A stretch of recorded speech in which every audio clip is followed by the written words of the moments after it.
Two deadly shootings by ICE agents less than a week apart are putting a new focus on the Trump administration's crackdown on immigration. Protesters in Maine are calling for immigration and customs enforcement agents to leave their state. ICE confirms that a 26-year-old man from Colombia was fatally shot yesterday when agents tried to stop his vehicle. That shooting echoed a deadly confrontation with ICE in Texas 6 days ago. A 52-year-old man was fatally shot after being stopped by ICE agents. And let's bring in Katie Nicholson from Washington. There are a number of similarities, Katie, between these two deadly encounters with ICE agents. Take us through what we know.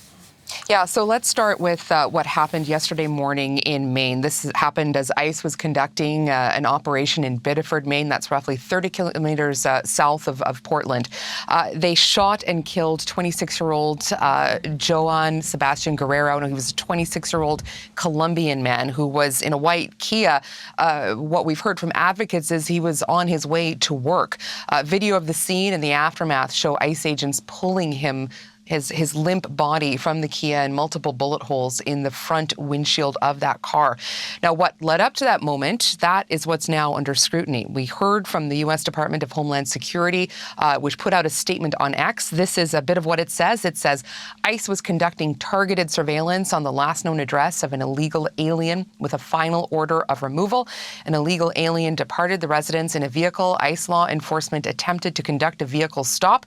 The vehicle attempted to flee the scene, and fearing for public safety, an officer discharged the weapon. Now, we have heard a number of people cast doubt on that account, or at least question it. Maine Senator Angus King's one of them. He questioned the fact that that statement didn't say that the officer felt his life was in danger. DHS has a use of force policy. It states that lethal force should only be used if there's an imminent threat of death or serious bodily injury. So the question here is, can they back the decision that was made in that moment by the officer to open fire? And King also said that the DHS secretary told him the man was not the target of the ICE operation. Advocacy groups have said they've been trying to fill in some of the blanks around Guerrero. They said that he had a social security number, he was authorized to work in the U.S., and that he was just going to work. That's also what Democratic Representative Shelley Pingree, who represents Maine, said her office has learned. Here's a little bit more from Representative Pingree.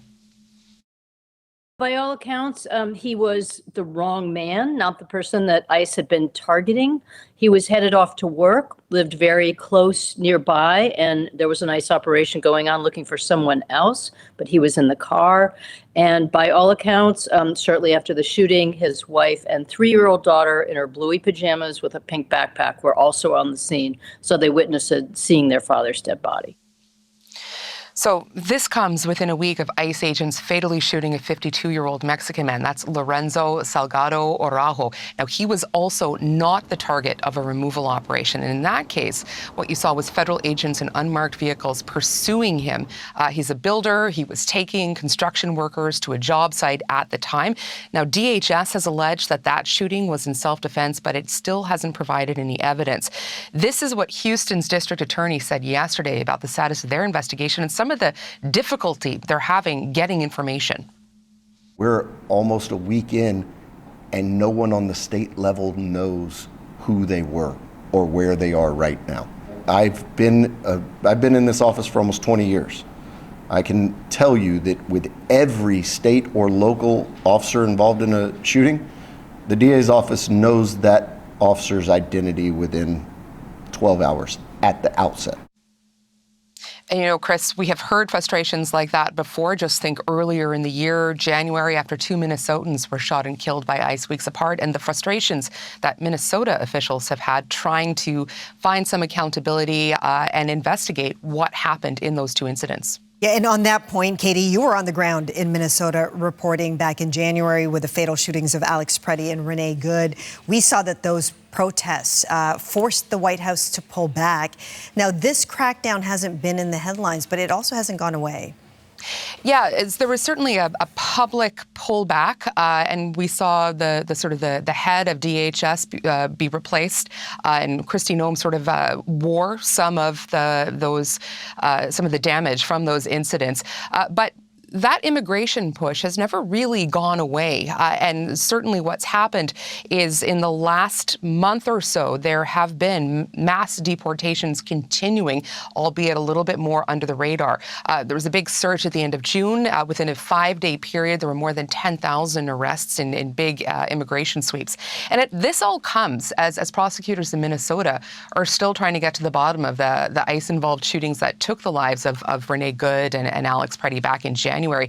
In fact, it was just on Monday that Hennepin County says that the federal agencies that were involved in that have now finally shared hard drives with evidence with them in this investigation. This is after months of stonewalling and refusing to share that information with local authorities. So that includes body cameras of agents and statements, the way that ICE has conducted itself. Of course, that continues to spark outrage and protests, much like it did in January. And in Maine, there has always been an anti-ICE movement as this has started up with this new administration, with the Trump administration.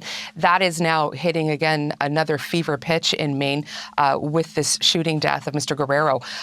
There was already a strong anti-ICE movement here, and it's also going to really throw back into the public spotlight a lot of the same questions that were raised back in January with Preddy and Good's killings, and that is, what kind of training are ICE agents getting? They did a rapid recruitment strategy.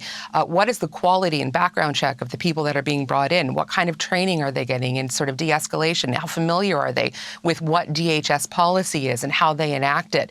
And again, I would just point to the things that we observed as news crews on the ground in the middle of some of these interactions between ICE and protesters or during ICE operations, where we witnessed ICE agents drop weapons on the ground in the middle of sort of encounters and sort of have to clumsily recover them and pick them up. And so some of the chaos that we witnessed, that sort of has helped fuel the fire, and a lot of the questions that people have around what kind of training ICE agents currently have as they go about this mass deportation agenda of the Trump administration.